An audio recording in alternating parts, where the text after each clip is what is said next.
The door slammed so hard behind me that the picture frames rattled against the wall. "Old man," Jeremy spat, his voice dripping with contempt. "You either sign this paper tonight, or you'll regret it." I stood frozen in the entryway, the faint smell of roasted chicken lingering from the dinner I had cooked hours earlier, now soured by his arrogance.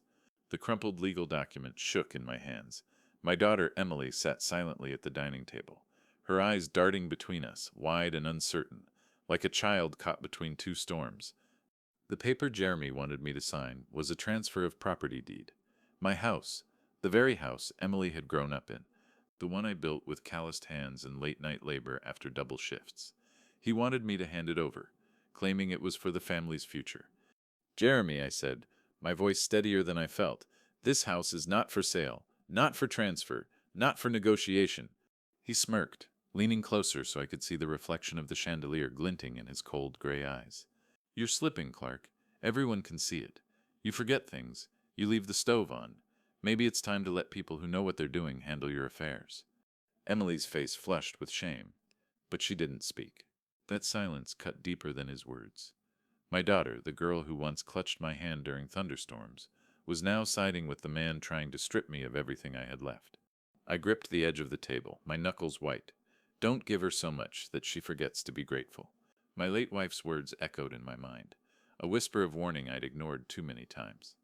The room seemed to close in on me, the ticking grandfather clock in the corner, the hum of the refrigerator, the muted clink of Jeremy's wedding ring against his beer bottle as he tapped it impatiently. "Sign it," he repeated, pushing the pen toward me, "or pack your bags. Emily and I have plans for this place, and you're just in the way." That sentence was the spark. In that moment, beneath the suffocating weight of betrayal, something inside me shifted. I was not just an aging father. I was not just a burden. I was a builder, a provider, a man who had sacrificed decades for the very people now plotting against me.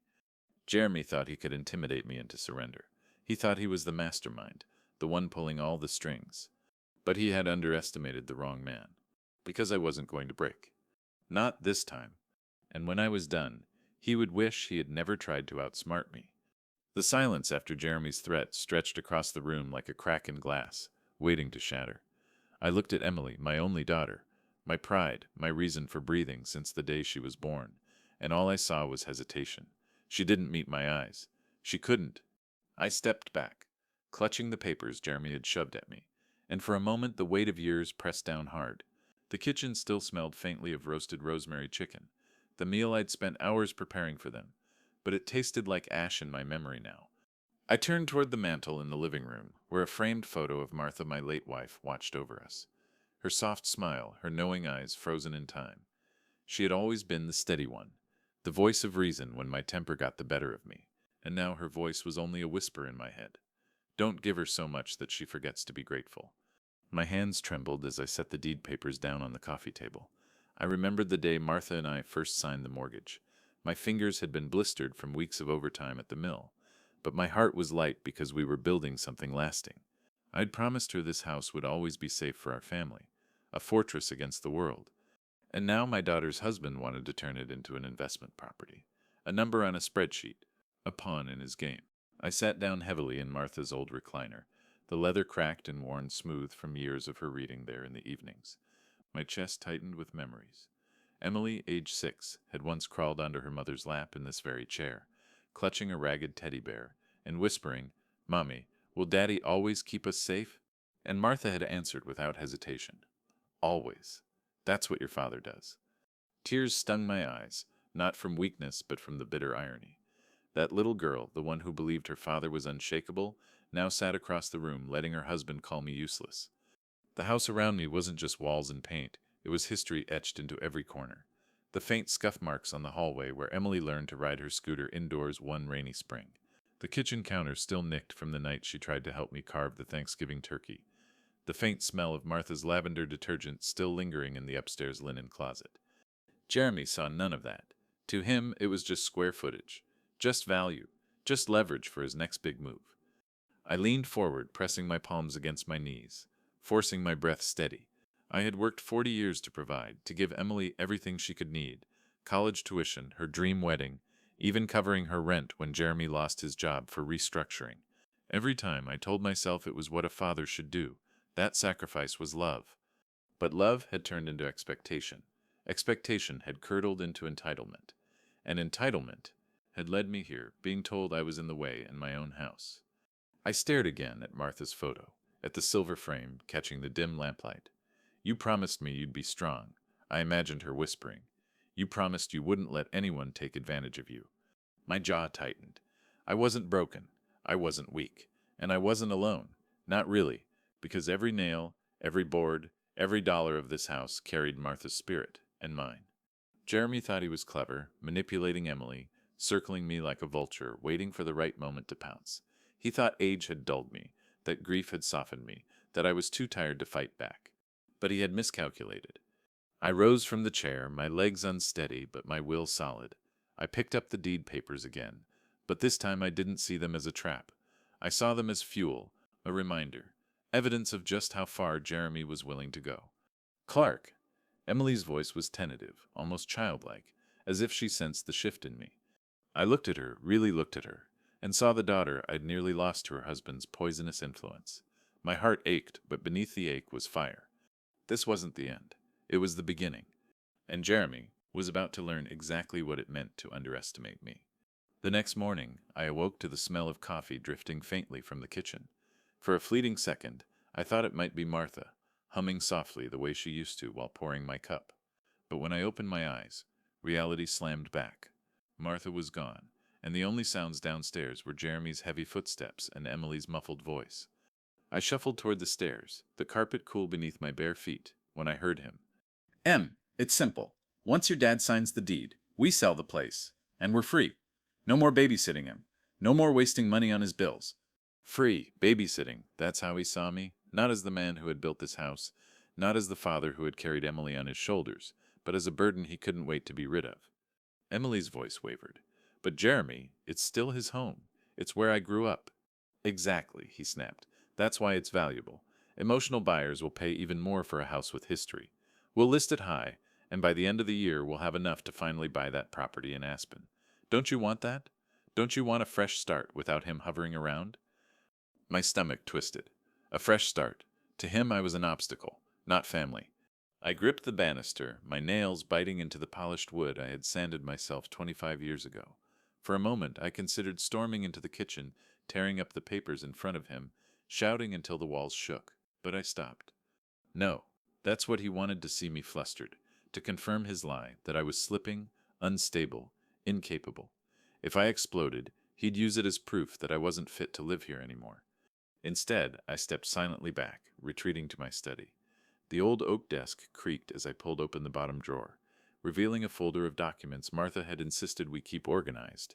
Mortgage records, original deeds, insurance policies, all signed in my name. Not his, not Emily's, mine. Jeremy thought I was powerless, but he had no idea how much I still controlled.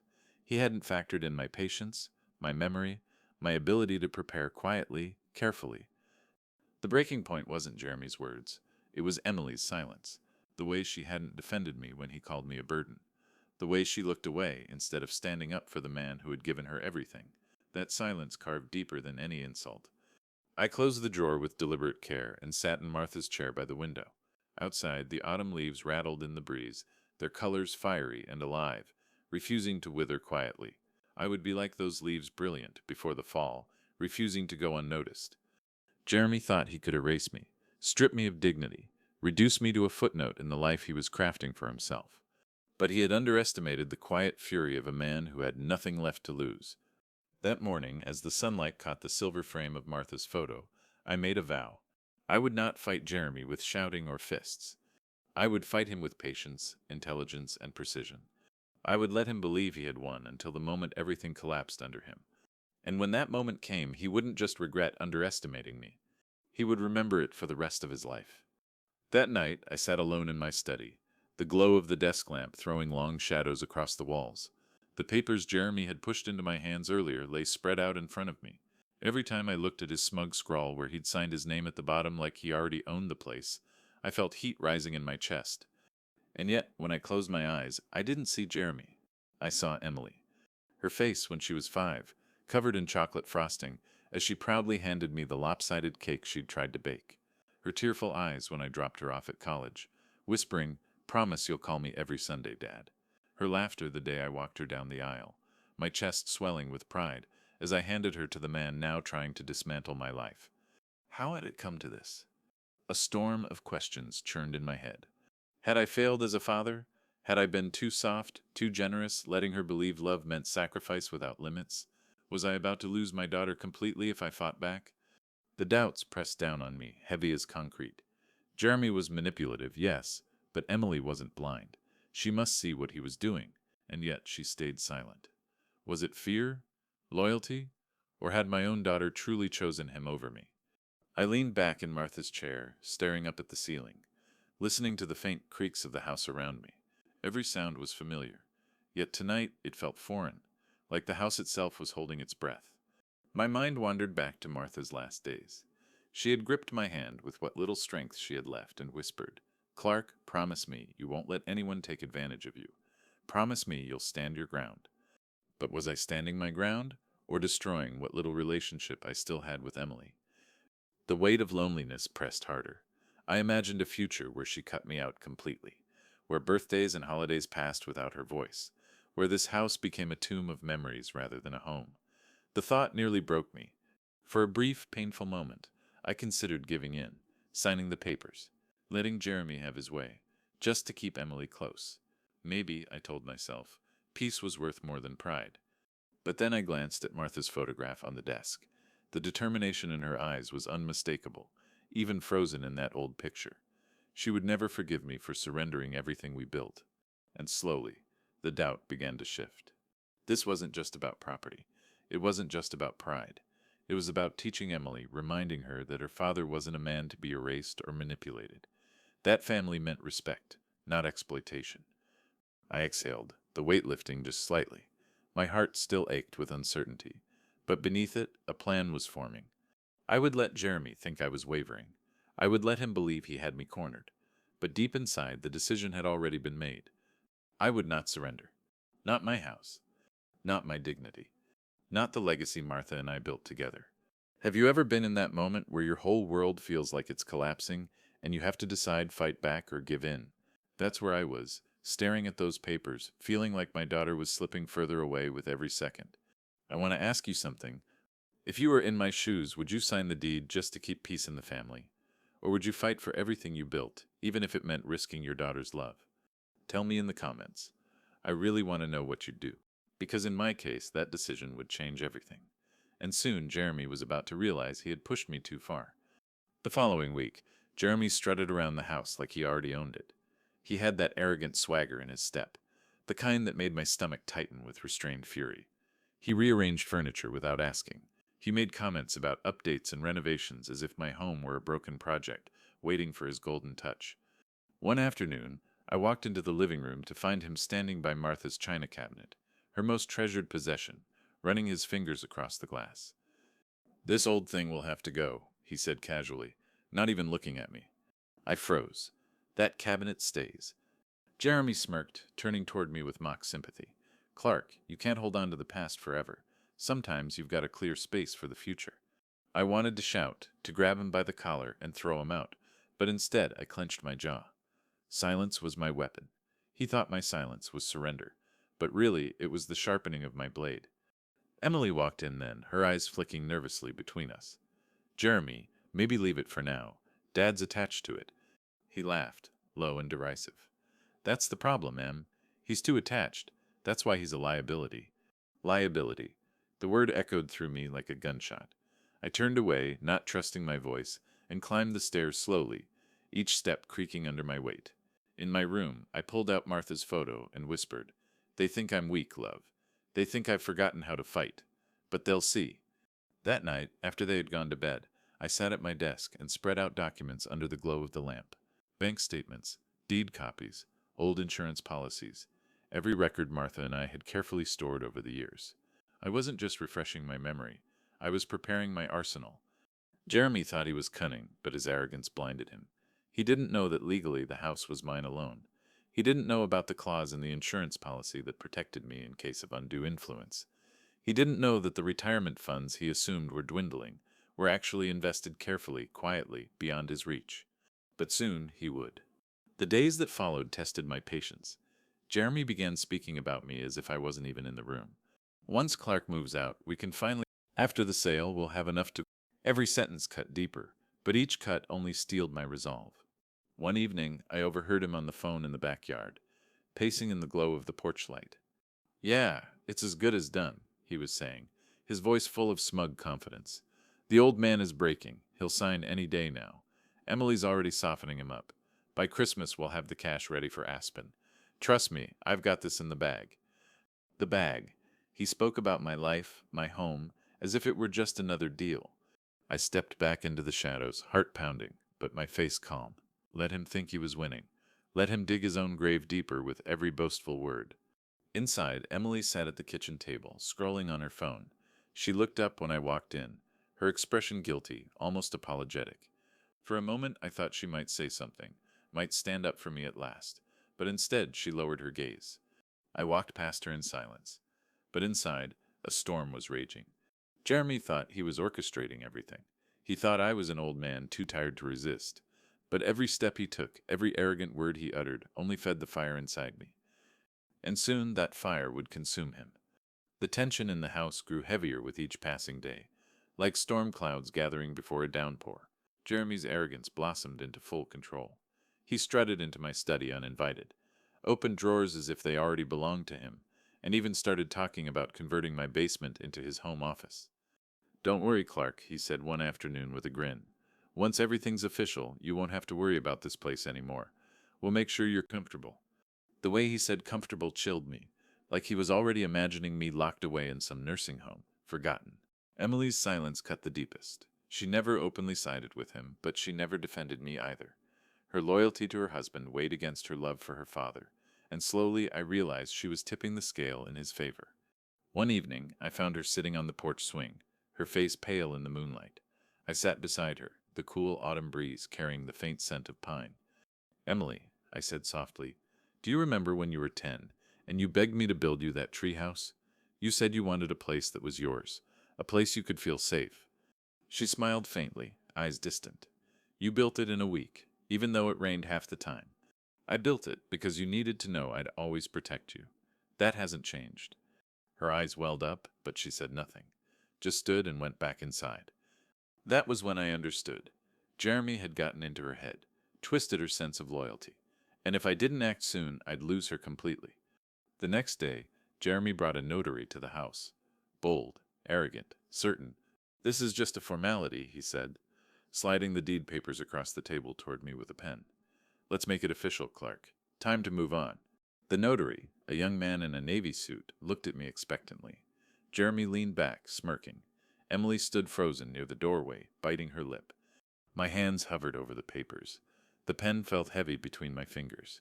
For one fleeting moment, doubt gripped me again. If I fight, I may lose Emily forever. But then I looked up. The chandelier above us flickered slightly, its light casting a warm glow over Martha's photograph on the mantel. Her eyes, steady and strong, seemed to pierce right through me. I set the pen down, slowly, deliberately. This house, I said, my voice calm but firm, is not for sale, not for transfer, not for you, Jeremy, not ever. His smile cracked. Don't be stupid, old man, sign it. I pushed the papers back across the table. No. The silence that followed was electric. The notary shifted uncomfortably, glancing between us. Jeremy's face flushed red, his jaw tightening. You'll regret this, he hissed. You're finished. I stood, my voice steady as stone. No, Jeremy, the only one who's finished is you. I walked away, leaving him sputtering in the living room. Upstairs, I closed my study door and locked it. My heart pounded, but not from fear, from clarity. I knew what I had to do. That night, I drafted letters to my lawyer, to the bank, to the realtor I trusted. I began making calls, quiet and deliberate. Jeremy thought he was forcing me into a corner. What he didn't know was that the walls of that corner hid doors, doors only I knew how to open. Each document I prepared, each call I made, was a piece of the trap tightening around him. And soon, the man who believed he had outsmarted me would realize he had been playing my game all along. The morning after Jeremy brought the notary, the house felt different. lighter somehow, as if the walls themselves approved of my refusal. But beneath that fragile calm, I knew the storm was coming. I stood in the kitchen pouring coffee when Jeremy marched in, his face a mask of rage. Emily trailed behind him, her eyes swollen from crying. "You think you're clever," he snapped, slamming his hand down on the counter so hard the mugs rattled. "You think you can humiliate me in front of a notary? Do you know how stupid you looked?" I sipped my coffee slowly, deliberately. "The only stupid thing here," I said evenly, "is underestimating me." His nostrils flared. "I'm done asking nicely, Clark. Either you sign, or I'll make sure you're declared incompetent. You think the courts will side with some senile old man who forgets his burner on? No. They'll side with me and Emily." Emily flinched at her name, but said nothing. And that was it. The final straw. The words stung, not because they were true, but because they were the exact weapon I feared he'd try to use. To paint me as weak, confused, disposable. If I hesitated now, I'd be finished. I set my mug down, the clink of porcelain echoing in the tense silence. "You want a war, Jeremy?" I asked quietly. "Then you've got one." His smirk returned, cruel and mocking. "Old man, you won't survive a war with me." I leaned in just enough for him to see the fire in my eyes. "You're already lost." I left him standing there, seething, and walked straight into my study. I closed the door, locked it, and exhaled. My hand shook, not from fear, but from adrenaline. There was no turning back now. I pulled out the manila folder from my desk drawer, the one with every document Jeremy thought I'd forgotten. The original deed, insurance papers, Martha's will, and my own updated estate plan, signed quietly last year with my lawyer's guidance. Jeremy believed he had cornered me. In reality, he had pushed me across a line I could never uncross. That afternoon, I met with Todd Fisher, the attorney Martha had trusted. Sitting across his mahogany desk, I laid it all out. The threats, the manipulation, the notary stunt. Todd listened, his brows knitting tighter with each detail. "Clark," he said finally, his voice steady but sharp, "they have no legal standing. None. Your name is the only one on that deed. If they try to force you out, the law's on your side. But," he paused, studying me, "if you want to do more than defend yourself, if you want to teach him a lesson, we can set something in motion." I nodded slowly, the decision solidifying in my chest. "No more defense," I said. "It's time for offense." As I left the law office, the autumn wind whipped against my face, crisp and biting, but invigorating. For the first time in weeks, I felt alive. There was no going back. Jeremy had declared war, and I was ready to end it on my terms. For the next week, I played my part. I let Jeremy believe he had broken me. I moved slower around the house, sighing heavily, as if the weight of the world pressed on my shoulders. I pretended to misplace my reading glasses, left bills scattered across the table, even let dinner burn one night. Jeremy's smirk grew with each mistake, his confidence swelling like a balloon ready to burst. Emily, though, began to soften. One evening, she sat beside me on the porch swing, her hands folded in her lap. The air was cool, carrying the scent of pine and the faint sound of crickets. "Dad," she whispered, "maybe Jeremy's right. Maybe it would be easier for everyone if you let go of the house." Her words pierced deeper than any of Jeremy's insults, but her voice wasn't cruel. It was uncertain, almost pleading. She truly believed she was helping me. I forced a weary smile. "Maybe you're right, sweetheart. Maybe I've been holding on too tightly." Her eyes filled with tears, and she hugged me.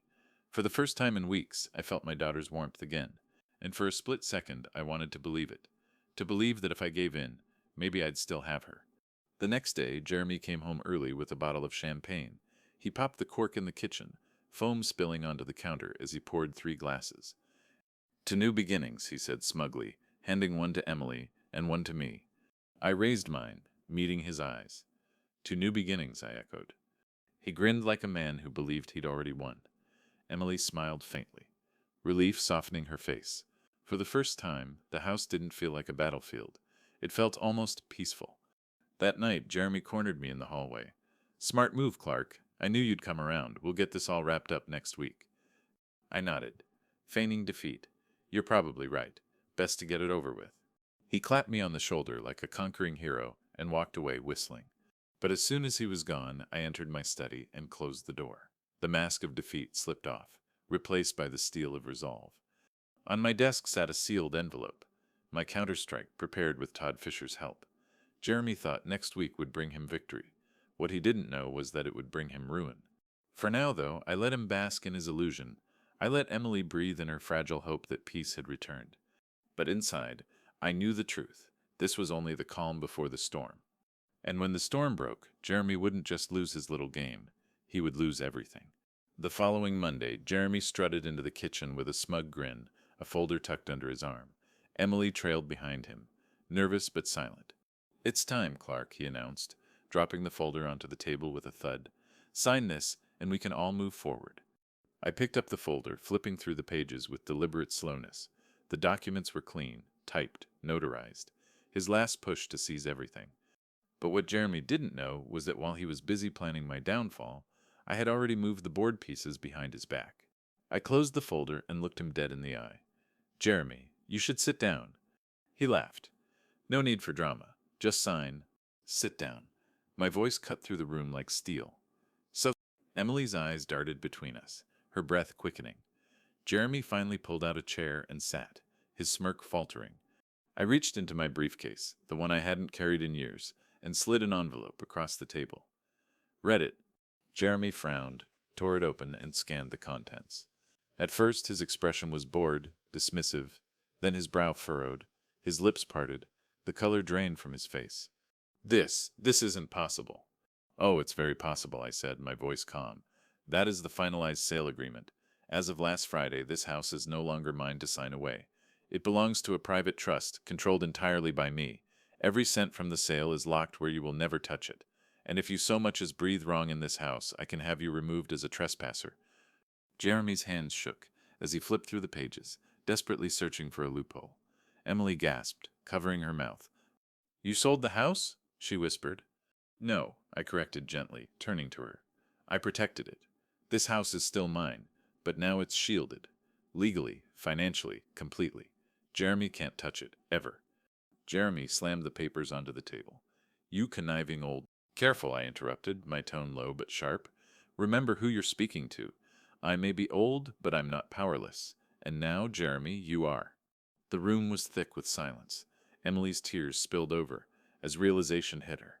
Her husband had been playing her, manipulating her, and now his scheme had collapsed. Jeremy tried to recover, straightening his shoulders. "You think this changes anything? Emily's still on my side. She knows you're slipping."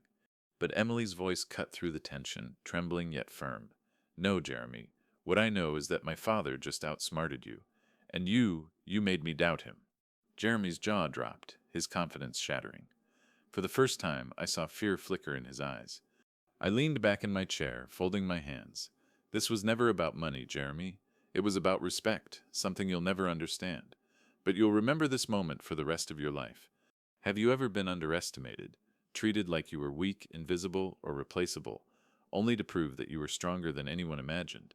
That's exactly where I stood, watching Jeremy's confidence crumble as the truth hit him. But let me ask you, if someone tried to erase your life's work, your sacrifices, your very dignity, would you fight back the way I did? Or would you let it go for the sake of keeping peace?" I'd love to hear your thoughts in the comments, because I know I'm not the only one who's faced betrayal from someone they trusted. And trust me, what happened next wasn't just justice. It was public, undeniable, and unforgettable. The confrontation inside the house was only the beginning. Jeremy still believed he could spin the story, twist Emily's emotions, and somehow claw back control. But I had been preparing for this moment far longer than he realized. 3 days later, we all sat in the polished oak conference room of Todd Fisher's law office. Jeremy had insisted on being there, dragging Emily along with him, claiming he wanted clarity. He didn't expect the clarity that was about to hit him. The long table gleamed under the fluorescent lights. Files were neatly stacked, pens lined up, the faint smell of fresh coffee lingering in the air. Todd adjusted his glasses, his calm presence filling the room. "Thank you all for coming," Todd began, his tone professional. "Mr. Hayes," he nodded at me, "has asked me to make the terms of the trust crystal clear to everyone involved." Jeremy smirked, leaning back in his chair. "Perfect. Let's clear this up so the old man can stop wasting everyone's time." Todd opened a folder and pulled out a document. "As of last Friday, ownership of the Hayes residence has been transferred into an irrevocable trust. The trustee, Mr. Hayes, retains full control and lifetime residency rights. No third party, including family members or spouses, has any legal claim to the property or its equity. Furthermore, In the event of undue influence, coercion, or attempted fraud, the trust specifies immediate removal of the offending party from the premises. The words landed like hammers on the table. Emily gasped softly. Jeremy's smirk froze. "What the hell does that mean?" Jeremy snapped. "It means," Todd said evenly, "that you, Mr. Collins, have no legal rights to the house, the property, or any financial interest in it. And if you continue to pressure Mr. Hayes, he can and will have you removed." I leaned forward, folding my hands. "So tell me again, Jeremy, who's the one slipping?" His face turned crimson. "This is a joke. Emily, tell him this isn't." But Emily's eyes were fixed on me, wide and wet. "Dad, you did this to protect yourself, didn't you?" "To protect us," I corrected softly. "Because you deserve a future built on love, not manipulation. And because your mother made me promise I'd never let anyone take advantage of us." Jeremy shot to his feet, his chair scraping against the floor. "This isn't over. I'll fight this. I'll—" "Sit down, Mr. Collins," Todd interrupted firmly, "or I'll have security escort you out." Jeremy froze, his chest heaving, but the power had drained from him. Everyone in the room could see it. He wasn't in control anymore. Not here. Not anywhere. For years, he'd strutted like a puppet master, pulling strings he thought no one else could see. But now, under the fluorescent lights of a law office, his empire of manipulation was crumbling in front of the very woman he'd used as leverage. And I sat there, calm, steady, unshaken, finally showing Jeremy the truth he had refused to see. I wasn't the weak old man he thought I was. I was the storm he never saw coming. Jeremy stood frozen, his fists clenched at his sides, his face pale under the sterile office lights. For once, the room wasn't his stage. His words didn't command anyone. His smirk had vanished, replaced by the hollow eyes of a man cornered. Emily sat stiffly in her chair, her hands trembling in her lap. She glanced between us, her breath quick and shallow. For the first time, she wasn't just my daughter or his wife. She was a witness to the truth unraveling right before her. "Emily," Jeremy stammered, trying to gather the scraps of his charm. "Don't you see? This is all a setup. He's trying to make me look bad." "Jeremy," she interrupted, her voice barely above a whisper, "you did that yourself." The silence that followed was deafening. Even Todd, ever professional, paused to let the weight of her words linger in the air. Jeremy's face twisted in panic. He leaned toward her, lowering his voice, but not enough to hide the venom. "Don't forget who stood by you when your father—" "Stop." Emily's voice cracked like a whip. She stood abruptly, her chair scraping against the hardwood floor. "I stood by you, Jeremy. I defended you. I doubted my own father for you, and now I see what you've really been doing." Her tears flowed freely now, glistening under the lights. She turned to me, her voice breaking. "Dad, I'm so sorry. I should have trusted you. I should have seen it." I rose slowly, my heart aching and healing all at once. I placed a hand gently on her shoulder. "You see it now. That's what matters." Jeremy's chest heaved, his mask of confidence in ruins. "You think you've won, old man? You think this changes anything? Emily is my wife. She—" But Emily cut him off again, her voice sharp and steady this time. "Not for long." The words struck him harder than any punch could. He staggered back a step, his mouth opening and closing, searching for a retort that never came. Todd cleared his throat, his voice calm but authoritative. "Mr. Collins, I'll advise you once more, you have no legal standing here. Any further attempts to harass or intimidate Mr. Hayes will result in immediate legal action. I suggest you leave." Jeremy looked around the room at Emily's tear-streaked face, at Todd's unwavering stare, at me standing tall and unyielding. For the first time, he realized the truth. His power was gone. Without another word, he grabbed his coat, shoved the documents into his folder, and stormed out of the office. The door slammed behind him, leaving only silence in his wake. Emily collapsed into her chair, sobbing. I lowered myself beside her, pulling her into an embrace. For the first time in weeks, she held on to me, not with hesitation, but with certainty. And in that embrace, I felt it. The tide had finally turned. Jeremy had lost. Not just in court, not just on paper, but in the eyes of the one person he thought he had stolen from me forever. The days following Jeremy's collapse at the law office felt like stepping into sunlight after months of storm. For the first time in weeks, the house was quiet. No smug footsteps echoing in the halls. No sarcastic remarks hanging in the air like poison. Just silence and peace. Emily stayed with me. At first she barely spoke, moving around the house like a ghost, carrying the weight of shame for the role she had played. I didn't push her. I simply gave her space, the same way I had when she was a child learning to ride her bike, standing close enough to catch her if she fell, but far enough to let her find her balance. One evening, as the sun dipped below the horizon and painted the sky in hues of orange and gold, Emily sat across from me at the kitchen table. Her eyes were red, but steady this time. "Dad," she began softly, "I don't know how to make this right. I let him turn me against you. I doubted you when you needed me most. I don't deserve your forgiveness." I reached across the table and took her hand. Her fingers were trembling. "Emily," I said, my voice thick with emotion, "I don't need you to be perfect. I just need you to remember who we are. This house, this family. It was never about money. It was about love. That's all your mother and I ever wanted for you." Her tears spilled over, but this time they weren't only tears of sorrow. They were cleansing. "I see that now. I'll never forget again." In that moment, I felt Martha's presence more strongly than ever, as though she were standing beside us, smiling with quiet approval. Her promise that I would keep our family safe had been fulfilled. Jeremy tried to reach out, of course. A barrage of texts, voicemails, empty threats, but Emily didn't answer. She blocked his number, packed his belongings into boxes, and left them at the curb. She walked away from him with the same quiet determination I had seen in her as a child when she decided she was done with training wheels.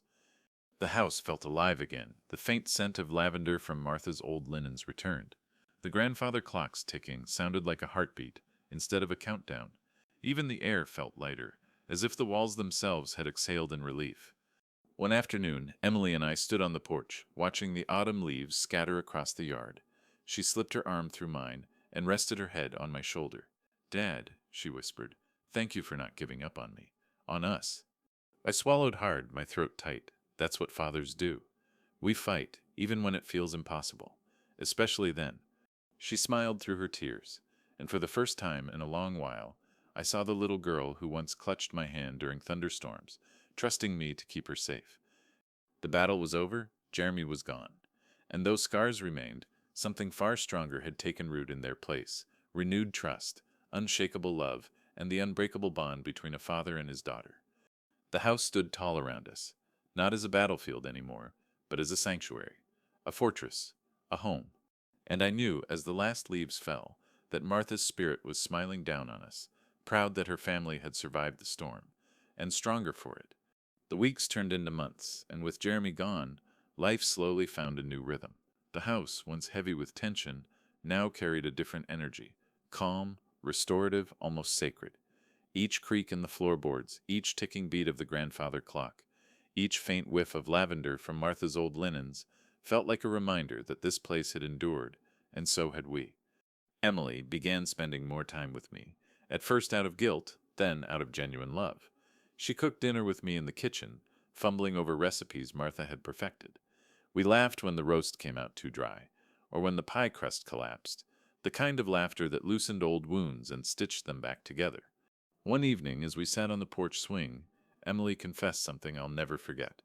"Dad," she whispered, eyes fixed on the horizon. "For a long time I thought strength meant following Jeremy. He always acted so sure of himself, so confident. I thought that made him strong.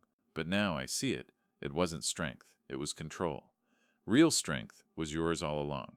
Quiet, patient, unbreakable." Her words struck deeper than she knew. For years I had doubted myself, wondered if age had stripped me of value, if grief had dulled me. But in her voice I heard validation, the kind Martha would have given me if she were still here. And for the first time in a long while I believed it. The house itself reflected the transformation. Emily helped me restore Martha's old garden, pulling weeds and planting roses where thorns had taken over. She insisted on polishing the china cabinet Jeremy had once mocked, placing fresh flowers on top of it every week. The faint aroma of roses and lavender filled the air, blending past and present into something whole. On Sundays, we invited neighbors over, something Martha had always loved to do. The dining table once again held the warmth of conversation and the clatter of plates. No longer was it a battleground of silence and threats. It was a place of laughter and shared meals. Even the objects that had symbolized pain transformed into sources of strength. The deed papers Jeremy had shoved in my face were now tucked safely in the trust's folder, locked in my study, not as chains but as proof that I had outsmarted him. Martha's photograph, once a reminder of loneliness, now felt like a guiding presence, her smile no longer haunting but comforting. Emily found her own strength, too. She filed for divorce. It wasn't easy. Jeremy fought, pleaded, tried to manipulate, but this time she didn't waver. She stood tall, her voice steady in court, her eyes clear. I sat in the back row during the hearings, silent but proud, watching my daughter reclaim the power she had almost lost. After the final decree, she hugged me outside the courthouse, tears glistening in her eyes. "Dad, you saved me, not just from him, but from myself." "No," I told her softly, holding her close. "You saved yourself. I just reminded you of who you were." And that was the truth. The storm had tested us, broken us in places, but in the aftermath, we weren't weaker, we were transformed. The house stood as a symbol of that transformation. Not just bricks and beams, but a living testament to resilience. A reminder that legacy isn't about money or possessions.